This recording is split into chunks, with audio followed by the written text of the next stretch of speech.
Alam mo ba na, sa unang pagkakataon sa kasaysayan, libu-libong tao ang pinipili ang cremation kaysa tradisyonal na libing.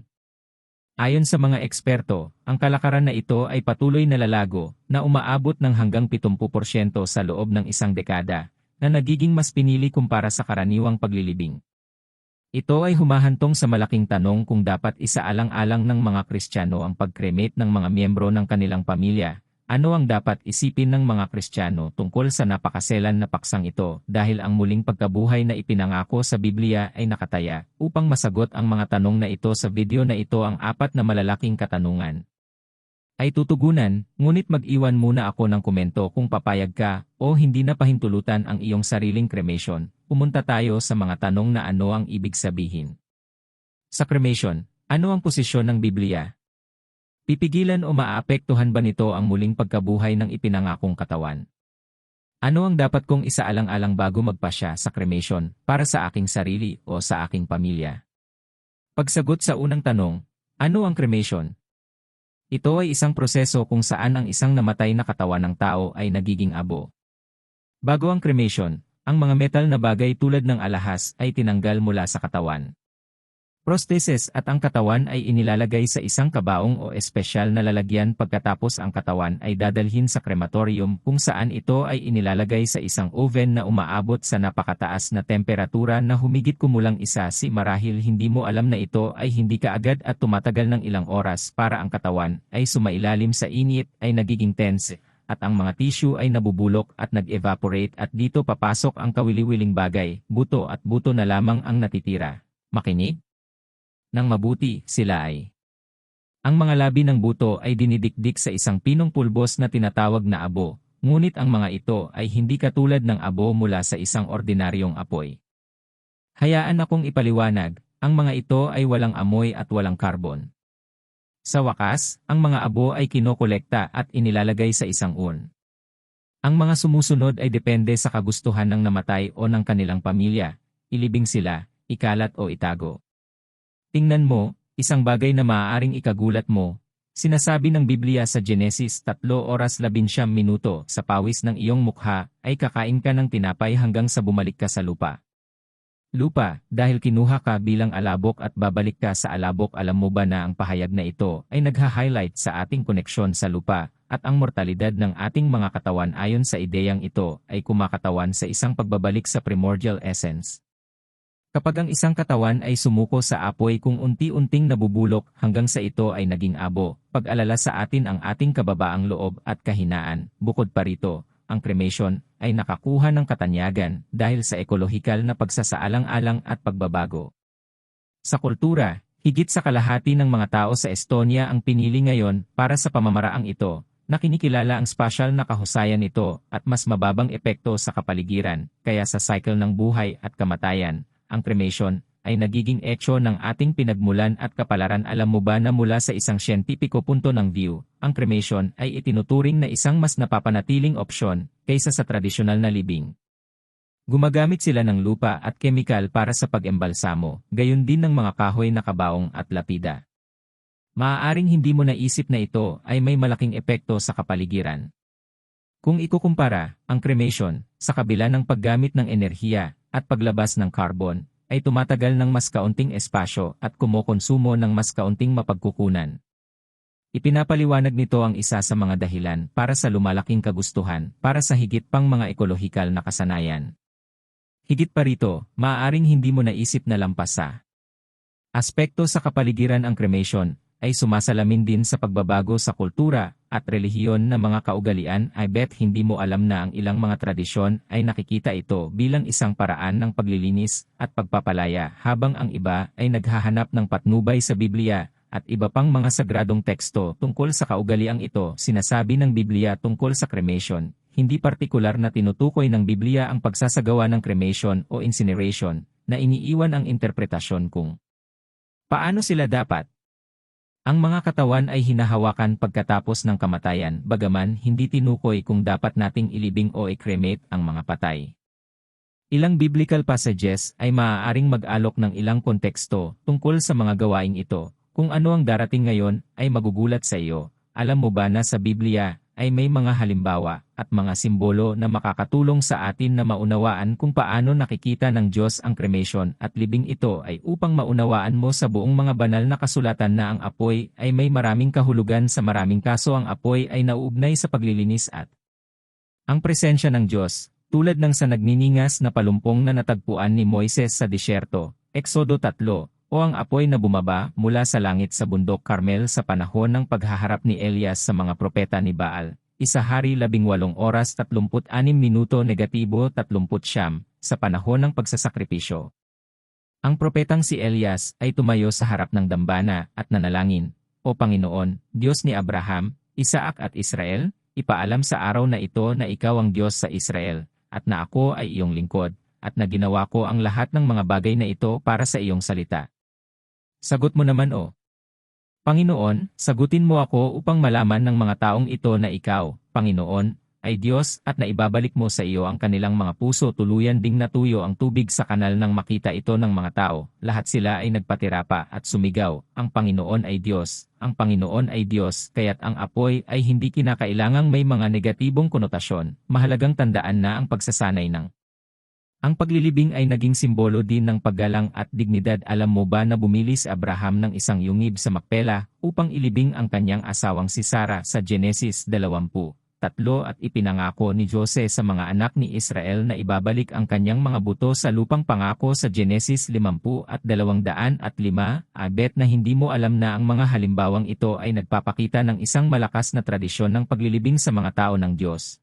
Gayunpaman ang mga ito ay hindi tahasang mga utos para sa modernong mga Kristiyano, ngunit sa halip ay kultura at isa-isip ayon sa konteksto na habang nagbabago ang lipunan, ay nagbabago rin ang mga gawi sa libing. Sa maraming lugar na limitado ang espasyo para sa mga libing at ang mga gastos na nauugnay sa mga tradisyonal na libing ay maaaring palakihin na nangangahulugan na sa kontekstong ito ay nag-aalok ang cremation ng praktikal na alternatibo at kadalasang mas madaling mapuntahan. Higit pa rito, dapat mong isaalang-alang ang isang bagay. Pangunahing higit sa lahat sa teolohiyang Kristiyano ang diin ay pagbibigay diin sa muling pagkabuhay at buhay na walang hanggan kaysa sa kalagayan ng pisikal na katawan pagkatapos ng kamatayan. Sinabi ni Jesus sa Juan 11, "Ako ang muling pagkabuhay at ang buhay. Ang sumasampalataya sa akin, kahit mamatay, ay mabubuhay. At ang sinumang nabubuhay at sumasampalataya sa akin, ay hindi mamamatay kailanman." Ang mensaheng ito ay nagpapatibay na ang ating pag-asa ay hindi sa pangangalaga ng pisikal na katawan, kundi sa pangako ng buhay na walang hanggan kasama ng Diyos. Tuklasin pa natin kung ano ang sinasabi ng Biblia tungkol sa cremation, isa sa pinakamarami. Binanggit ang unang salaysay ng Samuel 31, pagkatapos ng pagkatalo ni Saul at ng kanyang mga anak sa labanan, laban sa mga Filisteo, nabawi ng mga Israelita ang kanilang mga katawan. Sinasabi ng Biblia na ang lahat ng kanyang malalakas na mandirigma ay naglakbay sa gabi sa Bethan at inalis ang mga katawan ni Saul. At ang kanyang mga anak sa pader ay dinala nila sa Jabes, kung saan sinunog nila ang mga bangkay. Pagkatapos ay kinuha nila ang kanilang mga buto at inilibing sa ilalim ng tamarisko sa Jabes, at nag-ayuno sa loob ng 7 araw. Ay hindi kailanman naisip na ang pagpili na sunugin ang kalagayan ng mga bangkay ay marahil, dahil sa kalagayan ng mga ito, posibleng naputol o nasira, kaya ang tradisyonal na libing o transportasyon na ililibing ay hindi mabubuhay. Ang teksto ay nagpapahiwatig na ang mga katawan ay inalis mula sa dingding, na nagmumungkahi na sila ay malamang na nasa isang nakalulungkot na estado pagkatapos ng pagkatalo at pagkakalantad sa publiko. Malamang na nakaranas sila ng mutilation o malaking pinsala na nagpapahirap o kahit na imposible ang tradisyonal na paglilibing sa mga sitwasyong ito, ang cremation ay maaaring ang pinakapraktikal at magalang na opsyon para sa pagtatapon ng mga labi. Ang katotohanan na inilipat sila ng mga Israelita mula sa Bethan patungong Jabesh upang isagawa ang cremation at kasunod na paglilibing. Bones ay nagpapahiwatig na may pagsisikap na bigyan sila ng marangal na paalam sa kabila ng mga paghihirap. Ang 7 araw na pag-aayuno ay nagpapahiwatig din na ito ay isang seremonyal na proseso na puno ng kalungkutan. Sa makatuwid, sa halip na tingnan ang episode na ito bilang isang paglihis mula sa mga pamantayan sa paglilibing, lumilitaw na naging isang praktikal na solusyon dahil sa mga kalunos-lunos na kalagayan ng pagkatalo. Ang pagsusunog ng bangkay ay malamang na pinili bilang ang pinakaangkop na paraan upang parangalan si Saul at ang kanyang mga anak dahil sa kalagayan ng kanilang mga katawan. Ang sipi na ito ay tila hindi nagpapahiwatig ng pangkalahatang pagtanggi sa tradisyonal na paglilibing, ngunit sa halip ay isang pagbagay sa mga praktikal na katotohanan ng sitwasyon. Batay dito, sa palagay mo ba ang cremation ay isang karaniwang gawain sa sinaunang Israel o ito ba ay isang eksepsyon sa partikular na kaso na ito na may mga paglilibing sa mga libingan o kuweba ang nangingibabaw na pamantayan noong panahong iyon at ang kultura ng Osar at mga hari ng lumang tipan? Inilibing sa mga libingan. Sinusuportahan ng mga miyembro ng pamilya ang obserbasyon na ito. Ang cremation ay lumilitaw na higit na isang pagbubukod kaysa sa karaniwan sa sinaunang Israel na nakalaan para sa mga pambihirang sitwasyon kung saan ang tradisyonal na paglilibing ay hindi magagawa at ang nangingibabaw na gawain ay makikita sa mga ulat ng Biblia. Ngunit ang susunod na mangyayari ay walang alinlangan na nakakagulat. Alam mo ba na mayroon ding mga sanggunian sa Biblia kung saan ang pagsusunog ay nauugnay sa parusa ng immolation? Bagamat hindi direktang nauugnay ang mga ito sa cremation. Kusang loob o bilang isang paraan ng pagtatapon ng mga katawan sa Genesis 38 verse 24 ang kaso ng isang taong hinatulan na sunugin dahil sa pangangalo niya ay binanggit bagaman ang kanyang kawalang kasalanan ay natuklasan sa huli sa Levitico 20 verse 21 ang pagsunog ay inireseta bilang isang parusa para sa ilang mga paglabag sa ang katawan sa mga bilang 16 na ay nagsasabi kung paano tinupok ng apoy mula sa Panginoon ang 200 at 50 lalaki na nag-alay ng insenso nang hindi wasto, sa wakas sa Joshua siya at ang kanyang pamilya ay binato at pagkatapos nasunog dahil sa kanilang kasalanan sa pagkuha ng mga ipinagbabawal na bagay bigyang pansin ito upang maunawaan mo ang mga talatang ito. Sumasalamin sa paggamit ng apoy bilang isang paraan ng kaparusahan o purification, ngunit hindi nila partikular na tinutugunan ang cremation bilang isang gawain sa libing sa maraming mga kaso tulad ng mga narinig mo lang tungkol sa ang pagsunog ng mga katawan ay nauugnay sa paglabag sa mga batas at utos na nagpapahiwatig isang anyo ng banal na paghatol higit pa sa isang direktiba kung paano pangasiwaan ang mga labi. Mga mortal, tingnan natin ang higit pa. Sa 2 Hari 21 ay inilarawan kung paano isinagawa ni Haring Manases ang mga kasuklam-suklam na ritual, kabilang ang paghahain ng sarili niyang anak sa apoy. Bagamat hindi direktang nauugnay sa cremation, inilalarawan nito ang koneksyon sa pagitan ng apoy at matinding relihiyosong gawain. Sa kabilang banda, sa 2 Mga Hari 23, hinarap ni Haring Josias ang mga paganong lugar ng pagsamba at iniutos ang pagsunog ng mga buto ng tao sa mga altar sa Bethel upang sirain ang mga ito. Bagamat hindi tahasang banggitin ang cremation ayon sa pagkakaintindi natin ngayon, ang mga kaganapang ito ay nagsalungguhit sa kultural at espiritual na kahalagahan ng apoy noong unang panahon. Suriin natin ito ng kaunti. Ipapakita ko na mula sa pananaw ng Biblia ang paghawak ng mga buto at labi ay may malalim na espiritual na implikasyon. Sa mga numero 19 ay itinatag na sinuman ang paghipo sa isang taong pinatay at inilibing ay magiging para sa araw na salungguhit sa pananaw ng kamatayan bilang isang kaganapan na lumilikha ng isang ritual na paghihiwalay. At nangangailangan ito ng paglilinis. Naiintindihan mo ba yon? Nag-iwan ito ng puwang para sa iba't ibang interpretasyon at pagbagay sa loob ng mga prinsipyong Kristiyano.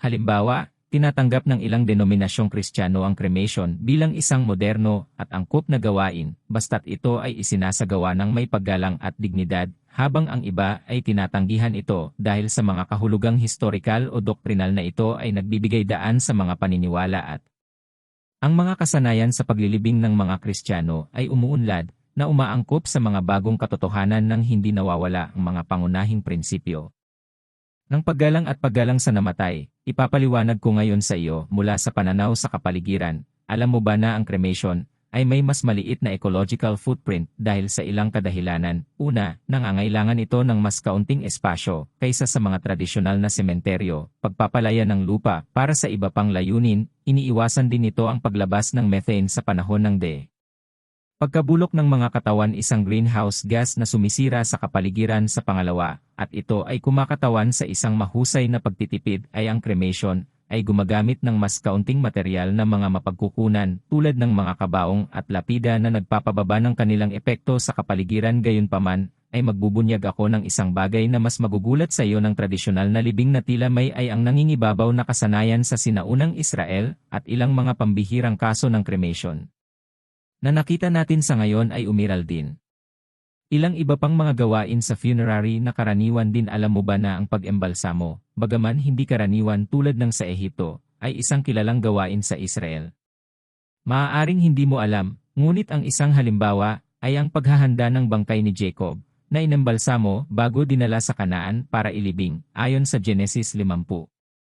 Ngayon, ang ikatlong tanong, makakaapekto ba ang cremation sa ating muling nabuhay na katawan? Pipigilan ba nito na matanggap natin ang pangakong ito? Tara na!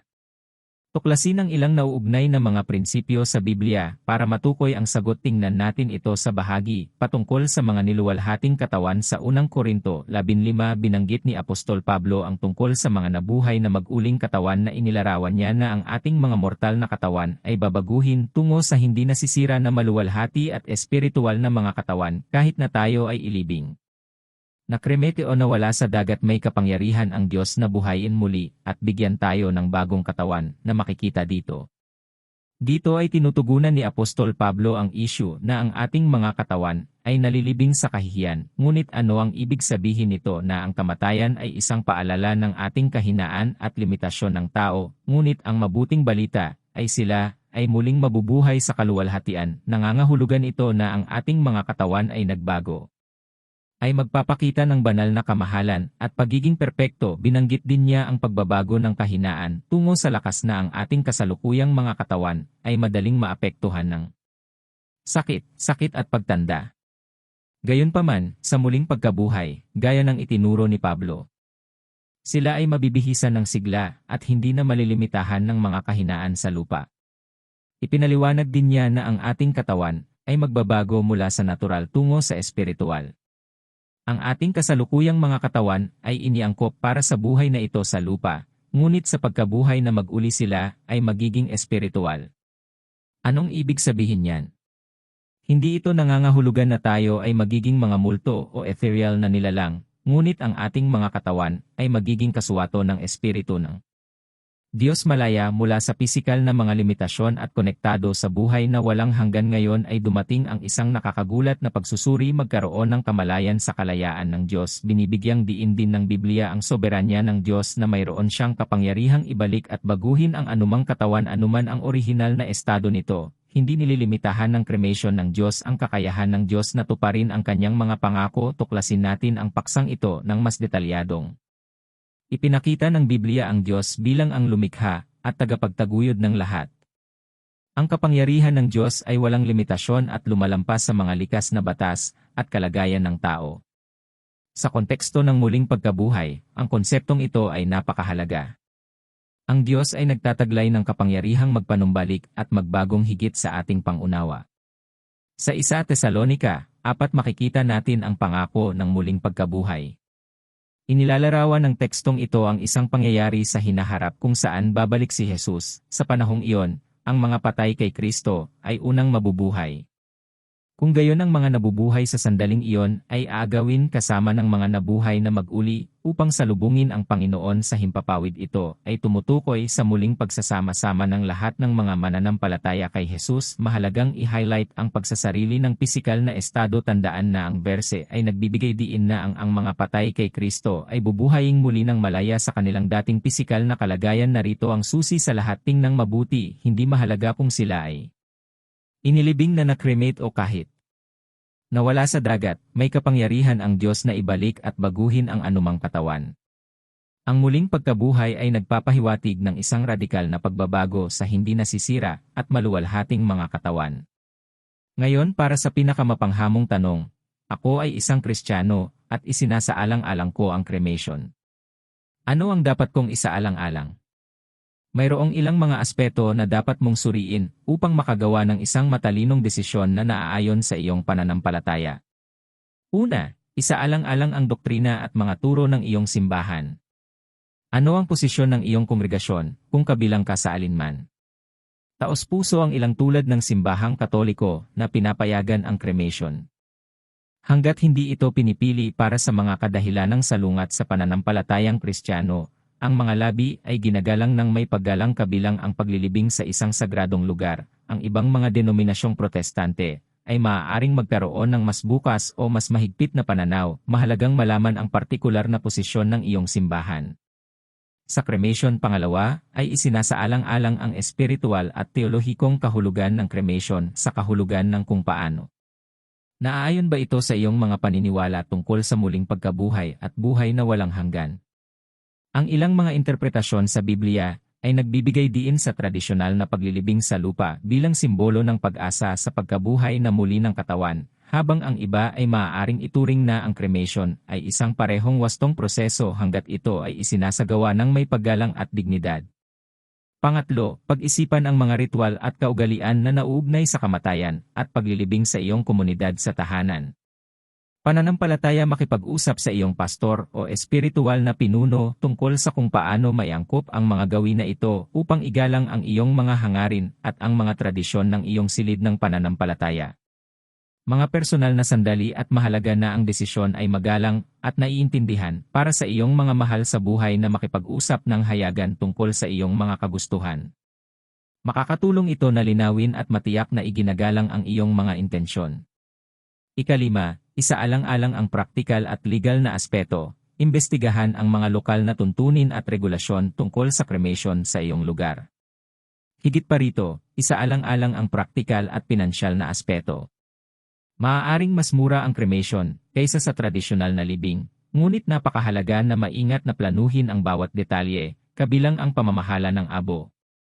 Pang-anim, isaalang-alang ang pagpapakita ng memorya at legacy. Tiyaking nirerespeto ng proseso ng cremation ang iyong memorya at legacy sa paraang makabuluhan sa iyo at sa iyong pananampalataya. Maaaring kabilang dito ang pagpili ng angkop na lokasyon para sa abo tulad ng kolumbarium, sementeryo o espesyal na lugar na may espiritual na kahulugan para sa iyo. Sa huli ay humanap ng desisyon na maghahatid sa iyo ng panloob na kapayapaan. Ang kamatayan ay isang likas na bahagi ng buhay at dapat nating harapin ito. Sa isang punto, ang mahalagang bagay ay piliin mo kung ano ang naaayon sa iyong mga halaga at paniniwala at na makahanap ka ng kapayapaan sa desisyong iyon. Ito ay madalas na isang sensitibong paksa. Bukod sa mga talatang tumatalakay sa sinasabi ng Biblia tungkol sa cremation, ayon sa mga ulat ng Biblia, walang tahasang pagbabawal. Ang pagpili sa pagitan ng ilibing o kremete ay dapat na nakabatay sa maingat na pagmumuni-muni sa iyong personal na pananampalataya, mga turo ng simbahan, praktikal na mga pagsasaalang-alang, at ang mga hangarin ng pamilya. Ang pinakamahalagang bagay ay ang mamuhay ng may pag-asa sa pagkabuhay na mag-uli at ang pangako ng buhay na walang hanggan kay Kristo, pagpapanatili ng kapayapaan at katahimikan sa desisyon na iyong gagawin. Gusto ko ang Diyos nagpapasalamat kami sa iyong walang katapusang karunungan at pagmamahal na gabay kami sa lahat ng bagay sa buhay kabilang ang maselang desisyon tungkol sa kapalaran ng aming mga katawan pagkatapos ng kamatayan. Relasyon sa pananampalatayang Kristiyano. Panginoon, pinaalalahanan mo kami sa pamamagitan ng mga banal na kasulatan na ang aming mga katawan ay pansamantala at ang aming tunay na tahanan ay kasama mo sa kawalang hanggan. Tulungan mo kaming maunawaan na kami man ay inilibing o nakremete. Ang pinakamahalagang bagay ay ang aming pananampalataya sa iyo at ang pangako ng pagkabuhay. Naway lagi kaming magtiwala sa iyong kapangyarihang magbago at magpanumbalik anuman ang kalagayan ng aming pisikal na katawan. Ama, humihingi kami ng karunungan upang makagawa ng mga desisyong lumuluwalhati sa iyo at igalang ang aming mga tradisyon at paniniwala. Naway makatagpo kami ng kapayapaan ng isip sa pagpili kung ano ang pinakamainam para sa aming sarili at sa aming mga mahal sa buhay. Sa pagkaalam na ang aming pag-asa ay matatag na nakaangkla sa iyong pangako ng buhay na walang hanggan, pagkalooban mo kami ng biyaya na mamuhay ayon sa iyong mga turo, nakatuon sa muling pagkabuhay at buhay na walang hanggan, at hindi sa makalupang alalahanin tungkol sa kalagayan ng aming mga katawan pagkatapos ng kamatayan. Nawa ang ating buhay at ating ang mga desisyon ay salamin ng aming pananampalataya sa iyo, at ang katiyakan na kay Kristo ay may tagumpay kami laban sa kamatayan sa pangalan ni Jesus. Aming tagapagligtas at manunubos, dalangin namin, amen. Iwanan ang iyong opinyon sa paksa ng video sa mga komento. Palaging igalang ang opinyon ng iba. Sana ay nasiyahan ka sa video. Kung ang nilalamang ito ay mahalaga sa iyo, hinihiling ko sa iyo na suportahan mo ako sa iyong subscription upang ikaw huwag palampasin ang alinman sa aming sa mga susunod na video. Ibahagi ang video na ito sa pamilya at mag-like at mag-iwan ng opinyon sa comments mga kaibigan, dahil nakakaabot ng mas maraming tao ang video na magkakasama, mas maliwanagan pa natin ang isipan at palawakin ang pangunawa. Salamat sa pagpunta mo dito at pagpalain ka ng Diyos.